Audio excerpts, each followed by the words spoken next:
The Barefoot Investor, the only money guide you'll ever need. Book by Scott Pape. Introduction.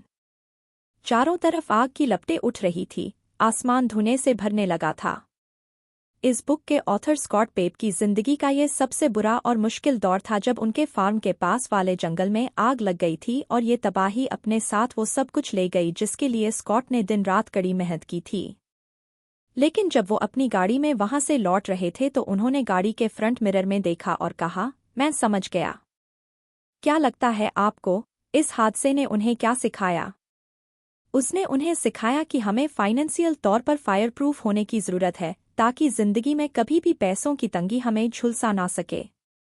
आपको सब कुछ पहले से प्लान करने की जरूरत है। जब आप आग के बीच घिरे होते हैं तो एक लॉजिकल हल जो सच में काम करे उसके बारे में सोचना मुश्किल हो जाता है। पैसों का सवाल आने पर भी यही होता है।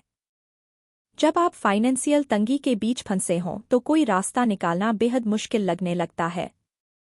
आपके मन में सिर्फ घबराहट होती है और ऐसे में दिमाग काम करना बंद कर देता है। तो अब क्या किया जाए? खुद को इससे बचाने के लिए पहले से प्लान कर खुद को सिक्योर करें। तो हम ये कैसे कर सकते हैं? क्या इसके पीछे कोई राज है? क्या आपने कभी पेड़ लगाया है? तो आप सेब का पेड़ लगाकर ऐसा कर सकते हैं। क्या हुआ? मेरी बातें सुनकर चौंक गए। मुझे गलत मत समझिए। मेरा मतलब सच में पेड़ लगाने से नहीं है। जब आप सेब का पेड़ लगाते हैं तो अगली सुबह पेड़ पर लाल लाल रसीले सेब उगने की उम्मीद नहीं करते, है ना? आपको उस पेड़ के मजबूत होने और अच्छा फल देने के लिए सालों इंतजार करना पड़ता है। ठीक यही चीज पैसे और फाइनेंशियल सिक्योरिटी पर भी लागू होती है। आपको पौधा लगाने, उसे बढ़ने देने और फिर उसके फल का आनंद लेने तक इंतजार करना पड़ता है। इसलिए आपको प्लांट, ग्रो एंड हार्वेस्ट की टेक्निक को फॉलो करना है और इसे आप 9 बेयरफुट इन्वेस्टर के स्टेप्स द्वारा कर सकते हैं। Part I, plant. Step 1, schedule a monthly barefoot date night. तो अगले 5 हफ्तों के लिए आप डेट पर जा रहे हैं, चाहे वो आपके साथी के साथ हो या फिर अकेले, जहां आप पैसों के बारे में बात करेंगे। ऐसा आपको हफ्ते में एक बार अगले 5 हफ्तों तक करना है और उसके बाद महीने में एक बार करना है। लेकिन ऐसा क्यों? क्योंकि ये आपको और आपके पार्टनर को खुश कर देगा। ये आपको महसूस कराएगा कि आप दोनों अपनी जिंदगी को बेहतर बनाने के लिए साथ मिलकर काम कर रहे हैं। आपको ऐसा इसलिए भी करना है क्योंकि ऐसा कोई रास्ता या कोई चीज नहीं है जो आपको तुरंत अमीर बना सकती है और आपको जल्द ही इसका एहसास हो जाएगा। अप्रैल मैक एक आम लड़की थी। उसे कभी पैसों की तंगी नहीं झेलनी पड़ी, लेकिन उसने कभी पैसे बचाए भी नहीं। वो इतना कमा लेती थी कि उसका गुजारा अच्छे से हो रहा था। लेकिन अप्रैल का कहना है कि बेयरफुट इन्वेस्टर के स्टेप्स को फॉलो के बाद उसने 30,000 का लोन चुकाया, अपने घर को रिपेयर करवाने के लिए 30,000 बचाए, वो अपने परिवार के साथ कई जगह घूमने भी गई, 16,000 का एक शेयर पोर्टफोलियो बनाया और इतना सब कुछ करने के बाद भी अलग से एक इमरजेंसी अकाउंट खोला। अब आप सोच रहे होंगे कि उसे ऐसा करने के लिए ना जाने कितनी कंजूसी करनी पड़ी होगी, ना जाने कितनी बार अपना मन मारकर रहना पड़ा होगा, है ना? आप बिल्कुल गलत सोच रहे हैं, क्योंकि अप्रैल का कहना है कि वो दिल खोलकर जब उसका मन करता था पैसे खर्च करती थी और उसे अपने रहन सहन में कोई कमी नहीं करनी पड़ी। लेकिन ये कैसे मुमकिन हुआ? तो जैसा कि हमने कहा, पहला स्टेप है खुद को डेट पर ले जाना, खुद को अच्छे से ट्रीट करना और पैसों के बारे में सोचना। यकीन मानिए, आप 0 फीस के साथ बैंक अकाउंट बनाकर बहुत पैसा सेव करने जा रहे हैं। हाँ, ये सब करना इतना भी आसान नहीं है, लेकिन इसका रिजल्ट सब तकलीफों की भरपाई कर देगा। एक एवरेज ऑस्ट्रेलियन बैंक हर साल फीस के तौर पर आपके अकाउंट से लगभग 515 चार्ज करती है। तो इसका मतलब 10 सालों में ये 5150 बनता है, जो कि बहुत ज्यादा पैसा होता है। अब स्कॉट ऑस्ट्रेलिया के कुछ बैंक में अकाउंट बनाने की सलाह देते हैं, जैसे ING ऑरेंज बैंक अकाउंट। क्योंकि ये दुनिया के ज्यादातर देशों में मुमकिन नहीं है, तो वो कहते हैं कि आप एक ऐसे बैंक में अकाउंट खोलें जिसमें किसी भी तरह का कोई भी फीस ना हो, चाहे वो ईयरली हो, मंथली हो, ट्रांजैक्शन फीस हो, कुछ भी नहीं। अब 2 अलग अलग अकाउंट बनाएं, पहला, डेली एक्सपेंसेस यानी रोजमर्रा के खर्चों का, और दूसरा, स्प्लर्ज यानी फिजूल की चीजों पर जो पैसे खर्च होते हैं। उसके बाद 2 ऑनलाइन अकाउंट खोलें जहां आप पैसे सेव कर सकें। उसके बाद एक बिल्कुल अलग बैंक में एक अकाउंट खोलें, इसे हम मोजो अकाउंट कहेंगे। अब सवाल आता है कि इस अकाउंट को एक अलग बैंक में क्यों खोलना है? ताकि इस तक पहुंचना और इसे यूज करना आपके लिए थोड़ा मुश्किल हो। आपको ये जानकर आश्चर्य होगा कि अगर कभी आपको किसी इमरजेंसी का सामना करना पड़ा तो ये अकाउंट किसी जादू या चमत्कार से कम साबित नहीं होगा। इस बात का ध्यान रखें कि जब आप इस अकाउंट को खोलें तो इसमें शुरुआत में 2000 होने चाहिए, चाहे कुछ भी हो जाए। आपको अपने मोजो अकाउंट में जमा करने के लिए कहीं से भी इंतजाम करना पड़े तो करें। लेकिन क्यों? क्योंकि जब आपके पास एक मजबूत मोजो अकाउंट होगा तो आपको कभी फाइनेंशियल इमरजेंसी का सामना नहीं करना पड़ेगा। आग की लपटों में अपना घर खो देने के बाद स्कॉट को सब कुछ बदलना पड़ा। जब उन्होंने ऐसा करना शुरू किया तब उन्हें एहसास हुआ कि उनमें से बहुत सारी चीजें बेकार थीं और कई चीजें ऐसी थीं जिन्हें बदला नहीं जा सकता था। लेकिन जो सबसे जरूरी बात उनके परिवार ने समझी वो ये थी कि अगर आप साल में 75,000 भी कमाते हैं तब भी बड़े ठाट-बाट से एक मिलियनेयर की तरह रह सकते हैं। लेकिन कैसे? आप ऐसा अपने होशो-हवास में सोच समझकर पैसे खर्च करके कर सकते हैं। उन चीजों पर अच्छे से खर्च करना बिल्कुल ठीक है जिसकी आपको सच में जरूरत है। लेकिन उन चीजों पर खर्च करना बंद करें जो अंत में कूड़े के ढेर में जाने वाले हैं। एग्जाम्पल के लिए, जिम की वो मशीन जिसे आप कभी यूज नहीं करने वाले, या किचन में कोई इलेक्ट्रॉनिक आइटम जो आपने सिर्फ दिखावा करने के लिए खरीदा है। अब सवाल आता है कि आपको अपना पैसा किन चीजों पर खर्च करना चाहिए? तो अपने पूरे परिवार को वीकेंड पर वेकेशन पर ले जाएं। अपने बच्चों को जू, एम्यूजमेंट पार्क ले जाएं। इसे उन लोगों के साथ अच्छी और मीठी यादें बनाने पर खर्च करें जिन्हें आप प्यार करते हैं। Step 2, set up your buckets. Scott अपनी वाइफ के साथ बैठे और प्लान बनाया कि पैसे कैसे खर्च करने चाहिए। लेकिन आम लोग जैसे बजट बनाते हैं, ये उससे बिल्कुल अलग था। उन्होंने फैसला किया कि पैसों को 3 बकेट में डिवाइड किया जाना चाहिए जो हैं ब्लो बकेट, मोजो बकेट और ग्रो बकेट। तो आइए पहले ब्लो बकेट से शुरू करते हैं। इस बकेट में डेली के खर्चे और फिजूल खर्चे आते हैं। उस बकेट का लगभग 60% हिस्सा लेने के लिए आपको डेली के खर्चों की प्लानिंग करनी चाहिए। चीजों में बदलाव करें, एडजस्टमेंट करें और इस बात का ध्यान रखें कि 60% खाना, इलेक्ट्रिसिटी और बाकी के बिल पेमेंट में जा रहा है। बचे हुए 40% को स्प्लर्ज और 2 सेविंग्स अकाउंट के बीच डिवाइड करना चाहिए। ये लॉन्ग टर्म प्लान अकाउंट है जिसमें 10% splurge, 10% travelling, 20% fire extinguisher account यानी इमरजेंसी के लिए रखना चाहिए जो आपके बुरे वक्त में काम आ सके। अब मोजो बकेट की ओर चलते हैं। ये आपका फाइनेंशियल सिक्योरिटी बकेट है। इसके होने से आप कह पाएंगे कि मुझे पैसों की चिंता करने की जरूरत नहीं है। इस अकाउंट को अपने डेली के खर्चों से बिल्कुल अलग रखना है और इसकी शुरुआत कम से कम 2000 से होनी चाहिए। आखिरी बकेट है ग्रो बकेट। ये वो जगह है जहां आप लंबे समय के लिए सेव करते हैं और इसका मकसद है आपको हर दिन थोड़ा थोड़ा अमीर बनाना। Step 3, domino your debts. Johnny को अपना पहला क्रेडिट कार्ड अपने पहले जॉब में मिला। पहले उसके कार्ड की लिमिट 2000 थी। उस कार्ड का मकसद उसे किसी भी इमरजेंसी सिचुएशन से बचाने के लिए था, कम से कम पहले तो उसने यही सोचा था। साल दर साल बीतते गए और जॉनी के कार्ड की लिमिट उसके खर्चों के साथ बढ़ती गई। अचानक उसने खुद को 15,000 क्रेडिट कार्ड के कर्ज में डूबा हुआ पाया जो वो चुका नहीं पा रहा था, और बिल्कुल यही तो बैंक चाहते हैं जब वो आपको किसी क्रेडिट कार्ड का ऑफर देते हैं। खुद को इस कर्ज के जाल से निकालने के लिए अपने क्रेडिट कार्ड को तोड़ दें और उसे कभी दोबारा यूज ना करें। उसके बाद अपना सारा लोन चुकाने की पूरी कोशिश करें। लेकिन कैसे? अपने लोन चुकाने के स्टेप्स को गिरते हुए डोमिनो की तरह इमेजिन करें। पहले वाले डोमिनो के गिरने के बाद बाकी सब अपने आप गिरने लगते हैं। Domino 1, calculate. आपका जितना भी लोन है उसे एक जगह लिखें, फिर चाहे वो बैंक से हो, किसी रिश्तेदार या दोस्त से लिया हुआ हो, इसमें सब शामिल करें जैसे कार लोन, होम लोन वगैरह। Domino 2, negotiate.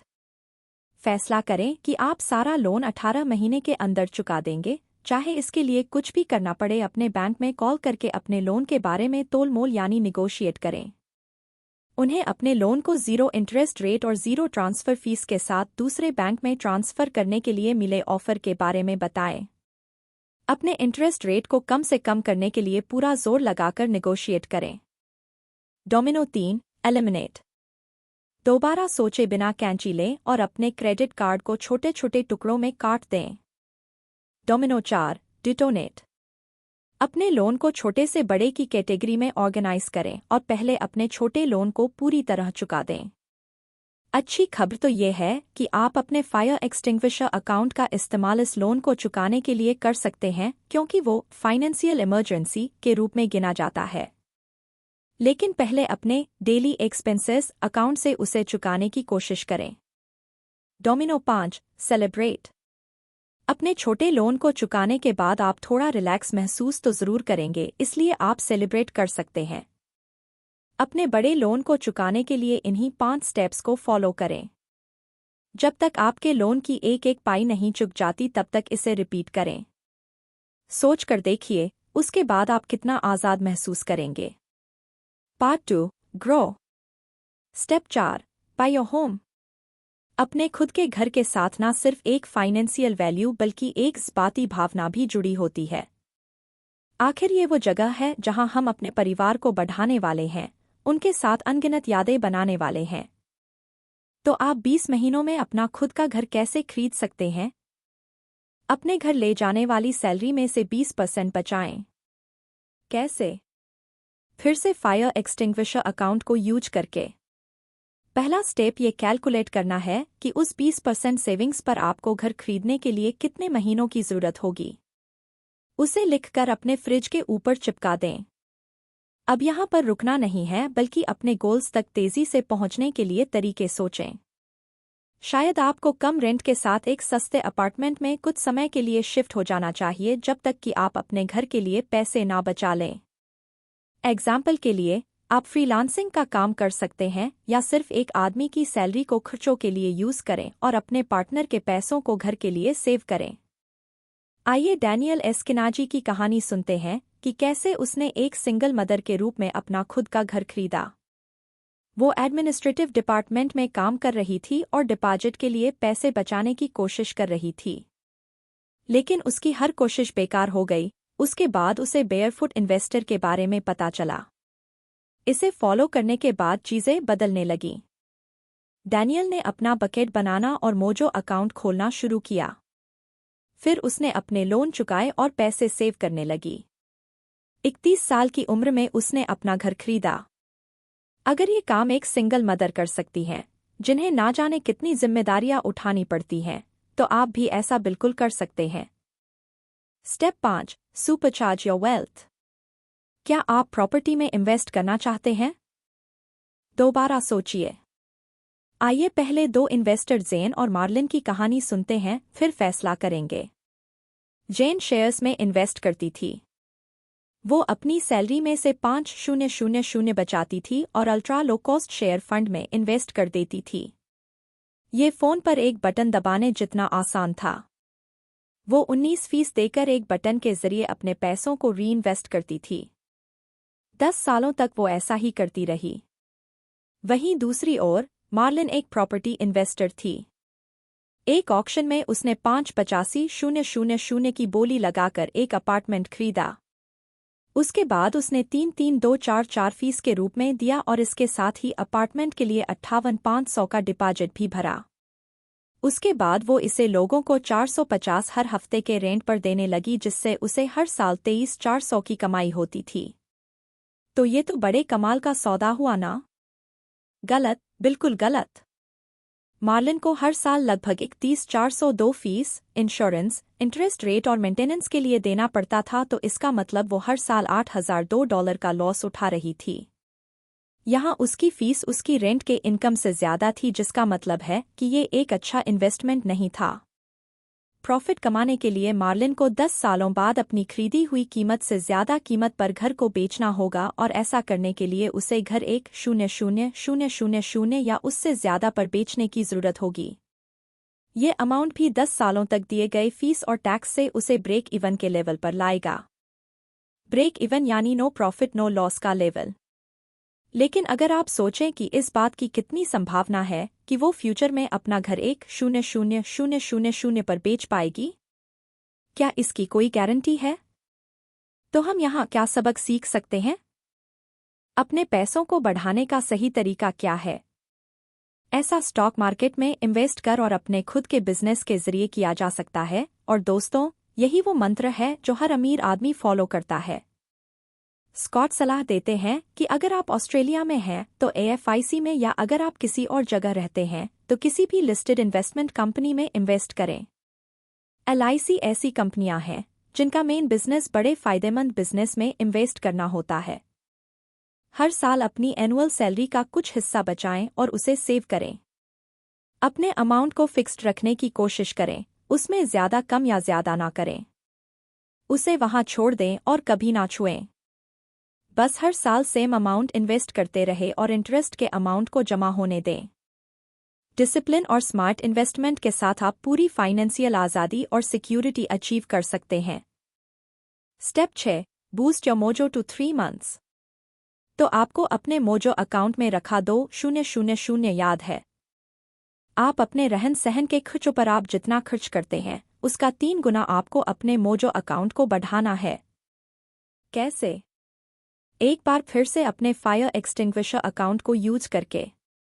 क्या आपने गौर किया कि हम तीसरी बार फायर एक्सटिंग्विशर अकाउंट को यूज कर रहे हैं? अच्छा खासा पैसा सेव करना आज़ादी के बराबर होता है और ये भावना आपको खुशी देती है। इसलिए हर महीने आप अपने ब्लो बकेट में जितना पैसा डालते हैं उसका 3 गुना आपको अपने मोजो अकाउंट में डालकर उसे बढ़ाना होगा। अब ये आपका गोल है। अपने मोजो अकाउंट को बढ़ाने के लिए आप अपने फायर एक्सटिंग्विशर अकाउंट का इस्तेमाल करें, जो आपकी सैलरी का 20% है। उसके बाद ही आप फ्री हो पाएंगे।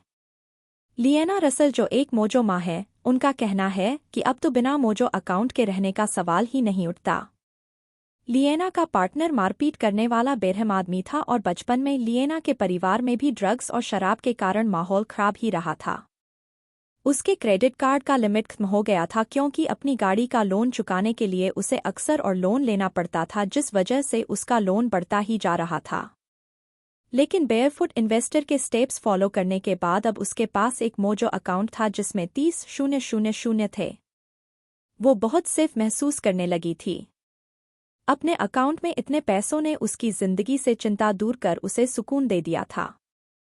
Part 3, harvest. Step 7, get the banker of your back. Tom और मोना की शादी को 10 साल हो चुके थे। वो पहले एक छोटे से घर में रहते थे, लेकिन जब उन्होंने उस घर को खरीदा था तो सेलिब्रेट नहीं किया था।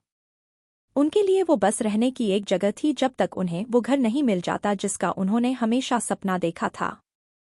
साल बीतते गए, टॉम और मोना अब भी अपने सपनों के घर का बस सपना ही देख रहे थे।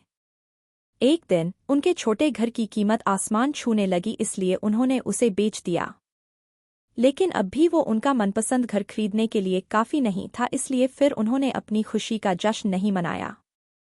लेकिन टॉम और मोना पर अपनी पसंद का घर लेने का इतना धुन सवार था कि उन्होंने अपने घर तक का सौदा कर लिया था। इसके बावजूद उनका लोन $1 मिलियन तक बढ़ गया था। हालांकि टॉम और मोना अच्छा पैसा कमा रहे थे और उन्हें अमीर होना चाहिए था, लेकिन वो नहीं थे।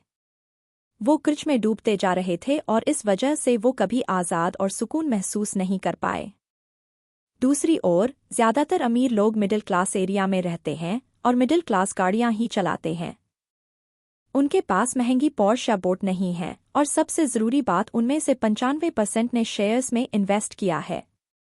उनके सिर पर कोई लोन नहीं है और उन्होंने जीवन में कभी भी क्रेडिट कार्ड का इस्तेमाल नहीं किया। आपके बैंक जितनी भी एक्स्ट्रा चीजें आपको क्रेडिट कार्ड पर ऑफर करते हैं, जैसे शॉपिंग डिस्काउंट या हॉलिडे पर कोई ऑफर और ऐसी कई चीजें, असल में सब बकवास होती हैं। ये सिर्फ आपसे ज्यादा पैसे निकलवाने के तरीके हैं, इसलिए आपको इसके झांसे में नहीं आना चाहिए। Step 8, nail your retirement number. जैसा कि सब आपसे कहते हैं, आपको रिटायर होने के लिए $10 लाख की जरूरत नहीं है। लेकिन कैसे? इसके लिए आप डोनाल्ड ब्रैडमैन रिटायरमेंट स्ट्रेटेजी को यूज कर सकते हैं। आइए कैलकुलेट करते हैं कि आपको असल में रिटायरमेंट के लिए कितने पैसों की जरूरत है। 1, आपको अपने घर की पेमेंट करने की जरूरत है, जैसा कि स्टेप 7 में दिखाया गया है। 2, अगर आप एक कपल हैं तो आपको 2,50,000 की जरूरत होगी। अगर आप सिंगल हैं तो आपको 1,70,000 चाहिए। ये आपका गोल है, इसे लिखें और अपने फ्रिज पर चिपका दें। आपके मन की फुसफुसाहट से लग रहा है जैसे आप कह रहे हों कि इतने कम पैसों में बहुत ही रूखा सूखा और बेकार बुढ़ापा गुजरेगा, लेकिन यकीन मानिए आप फिर से गलत हैं। अगर आप इस रिटायरमेंट स्ट्रेटेजी को फॉलो करते हैं तो ये रिटायरमेंट के बाद आपको इन सभी चीज़ों के लिए पैसे देगा, जैसे नए कपड़े जो आप अक्सर खरीदते हैं, एक नई टोयोटा कोरोला, हर साल अपने दोस्तों के साथ 3 हफ्तों की ट्रिप, अच्छे रेस्टोरेंट में खाना, इमरजेंसी के लिए पैसे और इसके साथ कई दूसरी चीज़ें। तो इसके लिए कुछ रूल्स हैं और रूल 1 है, अपने बैंक अकाउंट से अपने बैंकर को दूर रखें, ये बहुत ज़रूरी है। अपने रिटायरमेंट की उम्र तक पहुंचने से पहले आपको अपना सारा लोन चुकाना है। आपके सिर पर किसी भी तरह का लोन नहीं होना चाहिए। Rule 2, nail your number. हमने ऊपर जिस अमाउंट का जिक्र किया था उस तक पहुंचने से पहले रिटायर ना हो, यानी अगर आप शादी कर चुके हैं तो 2,50,000 और अगर अकेले हैं तो 1,70,000। लेकिन यही अमाउंट क्यों? क्योंकि ये अमाउंट हमें इतना इंटरेस्ट दे सकती है जो हमारे पेंशन के रूप में काम करेगी। Rule 3, never ever retire. जिंदगी में कभी भी रिटायर ना हो। हाँ, आपने ठीक सुना, कभी पूरी तरह रिटायर ना हो।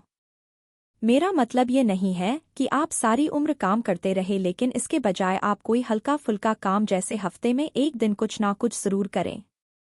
आप पार्ट टाइम काम करके साल में लगभग 20,000 कमा सकते हैं, जैसे कि YouTube पर अपनी कुकिंग वीडियो को अपलोड करना या Instagram पर अपने वेजिटेबल गार्डन के बारे में बताना। टेड और रीटा ने याद किया कि कैसे 5 साल पहले उनके सेविंग्स अकाउंट में सिर्फ 40,000 थे और कोई भी इन्वेस्टमेंट नहीं था। लेकिन अब उनका ये अमाउंट 7 डिजिट के फिगर में बदलने जा रहा था। बेयरफुट इन्वेस्टर के स्टेप्स को फॉलो करने के बाद टेड और रीटा अब 2,50,000 के इन्वेस्टमेंट साथ रिटायर होने जा रहे थे और अगले कुछ सालों में उनका गोल $1 मिलियन तक पहुंचना था। पैसों को लेकर उन्हें अपने फ्यूचर के बारे में कोई चिंता नहीं थी और इसके लिए वो बेयरफुट इन्वेस्टर के शुक्रगुजार थे।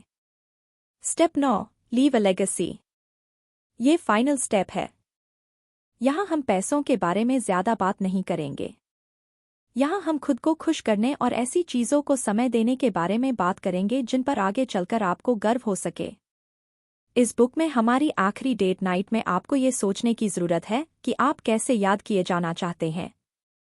लोग आपको इस वजह से याद नहीं रखेंगे कि आपके पास एक शानदार घर और लग्जरी कार थी, बल्कि आपने जो अच्छे काम किए हैं वो उसके लिए आपको याद रखेंगे। छेनुप्ती जगदीश ऑस्ट्रेलिया के महान साइंटिस्ट में से एक हैं। वो बहुत गरीबी में पले बढ़े थे। अगर उनके एक टीचर ने उनकी मदद नहीं की होती तो वो आज उस मुकाम पर नहीं होते जहां उन्हें इतना सम्मान और शोहरत मिली थी।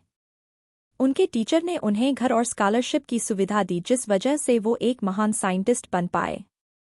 जगदीश अपने टीचर की इस अच्छाई को कभी नहीं भूले और उन्होंने भी बदले में कुछ करने का फैसला किया।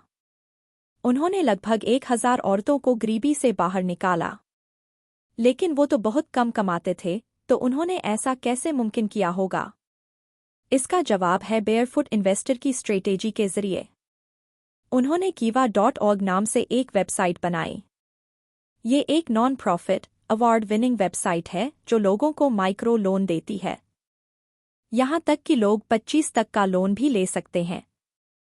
लोन लेने वाले को इसे बिजनेस स्टार्ट करने के लिए दिया जाता है ताकि वो खुद को और अपने परिवार को गरीबी के दलदल से बाहर निकाल सके। बिल्कुल जगदीश की तरह आप भी अपनी छोटी सी कोशिश से किसी की जिंदगी बदल सकते हैं और इसके लिए आपको बिल गेट्स जितना अमीर होने की जरूरत नहीं है।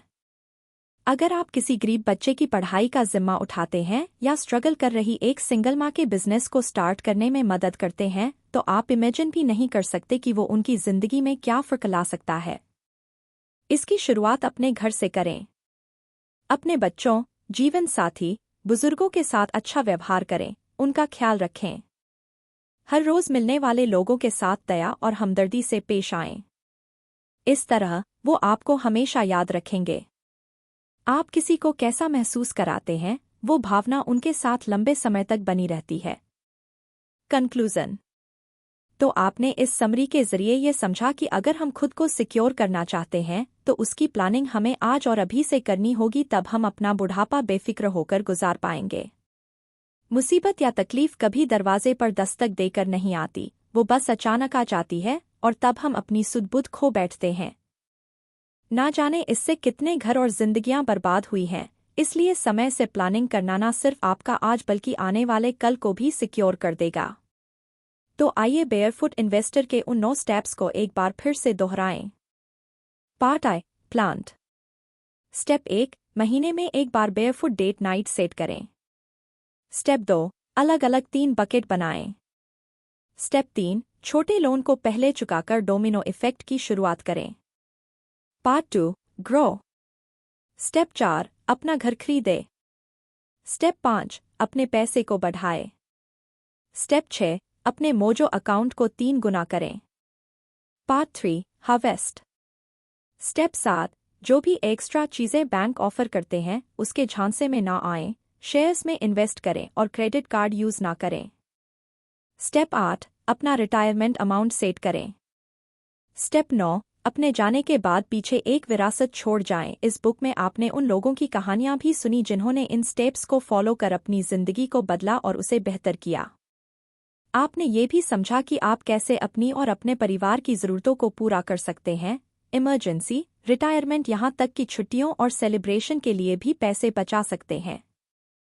तो आराम से और चिंता मुक्त होकर रहना बिल्कुल मुमकिन है। याद रखें कि आप कितना सेव कर सकते हैं इसकी एक लिमिट होती है, लेकिन आप कितना कमा सकते हैं इसकी कोई लिमिट नहीं होती। जब आपके बैंक में पैसा होगा तो आप जिंदगी अपनी शर्तों पर जी पाएंगे।